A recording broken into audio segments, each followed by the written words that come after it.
folks, it's Bill Swift from Swift Canoe and Kayak. Thank you for purchasing a Swift Combi canoe. These babies are so versatile, you're absolutely going to love it. I'm going to spend a few minutes to talk to you just about some of the usability features of it and maintenance that you're wanting to do on your boat. To start out with, when you get your boat, you'll have a receipt and then you'll have an owner's manual in it. And the owner's manual is going to go into detail about a lot of the things that we're going to talk about today. There's a good section on our website that has all this as well. On the back of the owner's manual is going to be the information that you're going to want to log into our website on the registration page. This information, along with a photo of your actual sales invoice, send to us. Will register your canoe so your warranty will be valid. So let me go over a lot of the other info on the boat. Here's a Prospector 16 Combi. This particular one has the carbon Kevlar trim, which has the carbon end caps on it.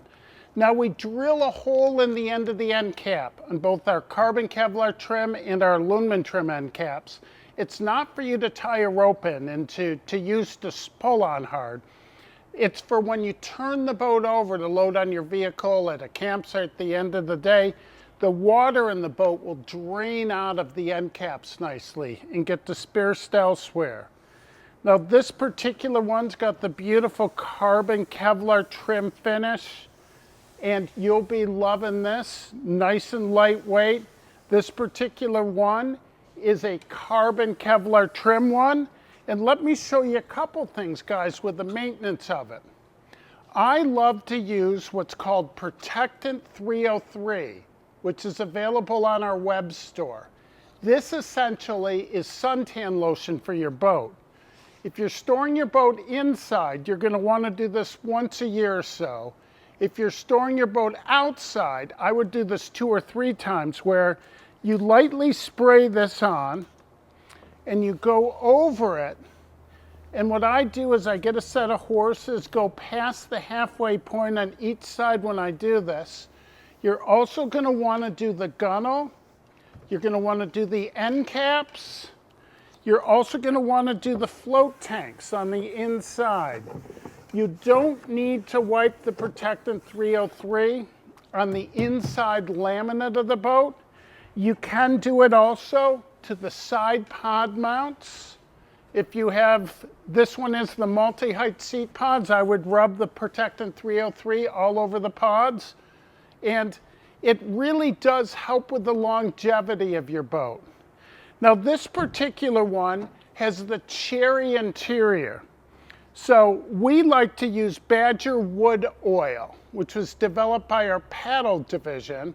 And this is a super cool finish, really going to help keep the wood, preserve your boat over years. So what you do is, and Joe, our film guy, has a few of our boats, he loves to use the very fine grain, wet, dry sandpaper, put a little bit of oil on, and just go over it. It'll smooth the finish, and you work the oil right into the finish of the boat. If you have a few drips on the boat, just wipe them off with a rag. Your yoke, you want to do that too also. The end grain on it, I find, will soak the oil in a bit more. You really want to coat that a few times as you can. You can do the edges of your canoe seats. You can't get right under all the webbing, but you can get that. You want to do your handles. Anything wood in the boat, you want to coat with this. So let's talk about some of the other features of the boat. This particular Combi was ordered with the detachable yoke. So this can either be cherry, which matches the interior finish. For folks that want a wood yoke that's very lightweight, we now offer them in sassafras as well. So this has got the really cool multi-height seat with the detachable yoke with our pin system. Now, what you want to do with the yoke, guys, when you put this on, I like setting one pin in on one side, then I set the pin in on the other side, Then slowly just push this down. The interior parts, the receptor pieces, are finished right into our carbon Kevlar trim system. Now when you put these on, you don't want to be a weightlifter, just crank and crank and crank them. Just get them to where they're snug. And if you just do it too much, you're going to pull the pin up and down over time and potentially loosen it. When I flip the boat up and flip it down, I like to put one hand on either side of the yoke on the gunnels. Rather than putting all the force on the yoke itself, kick with my thighs, very gracefully put the yoke up.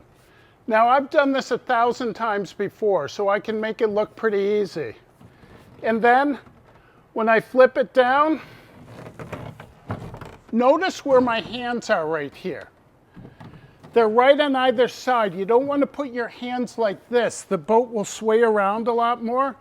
The closer you keep your hands to the yoke, the easier you're going to make it on over time.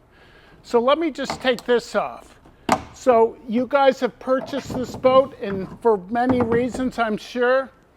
I love using the combis like this as a two-person tripping canoe. Just fantastic.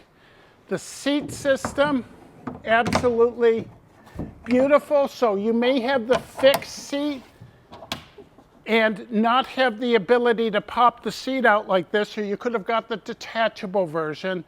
Any detachable parts you have, whether it be the yoke, the seat, while you're driving and traveling, just take these parts out and put them in your vehicle.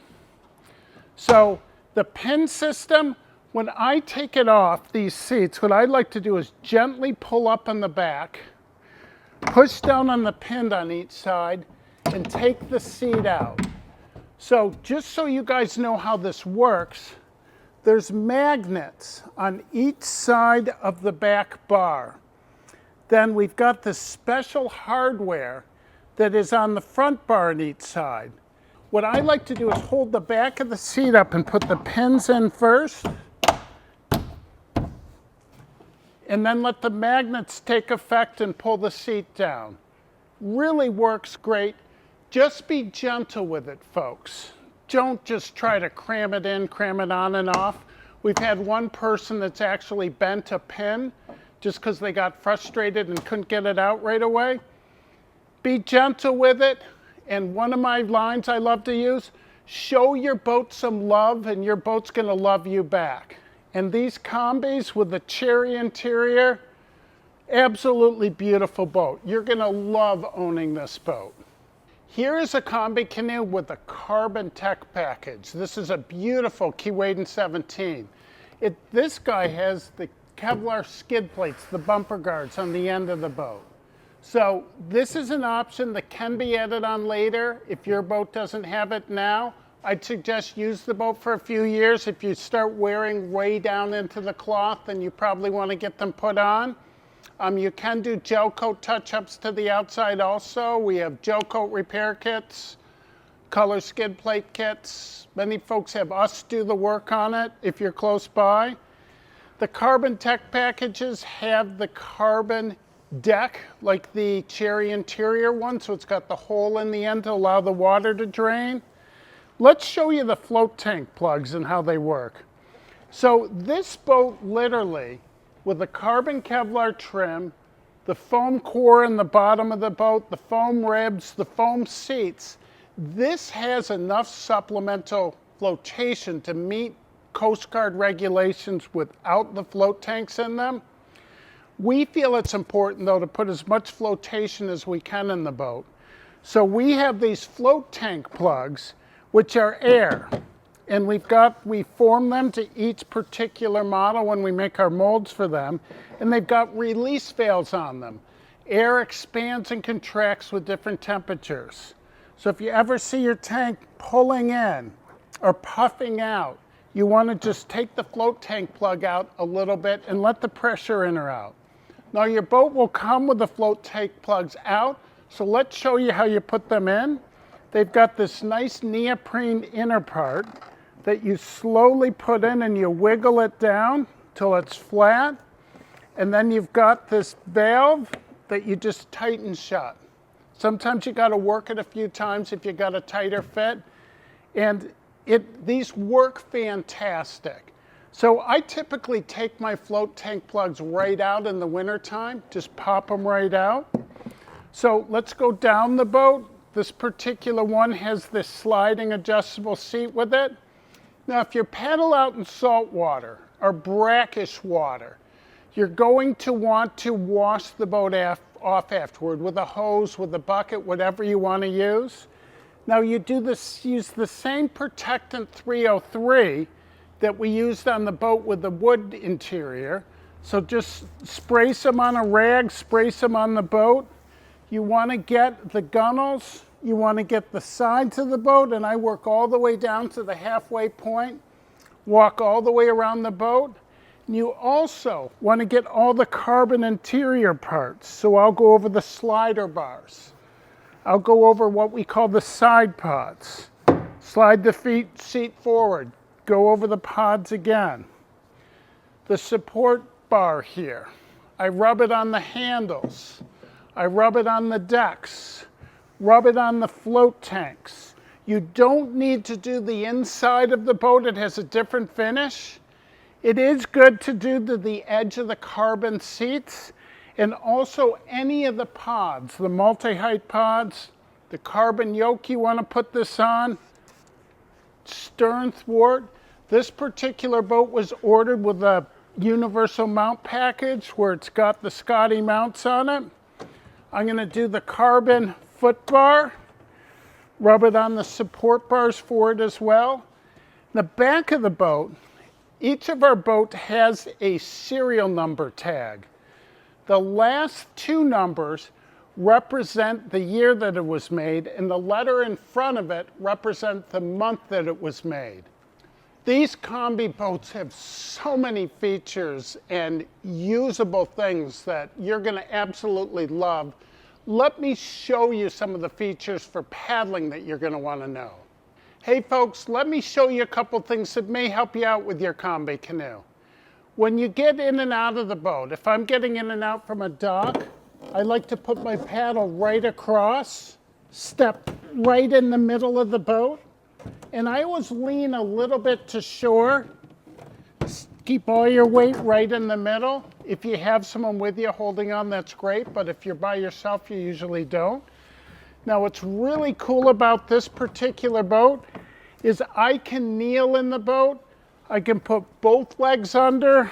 I can put one knee back, keep one leg forward, which I find I paddle a lot on if I'm out for a long period of time.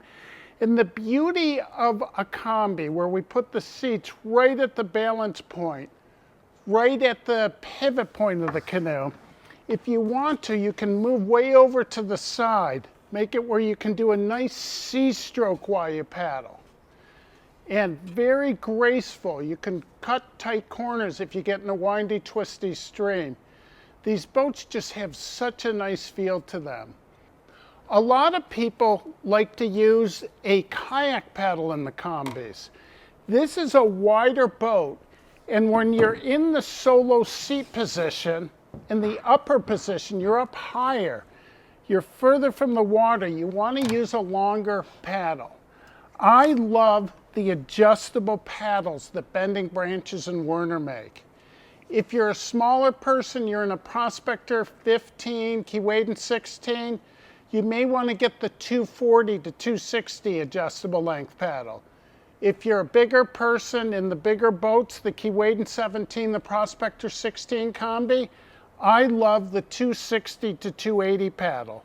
And the way that I adjust the length, these are so easy to adjust both the length and the pitch of.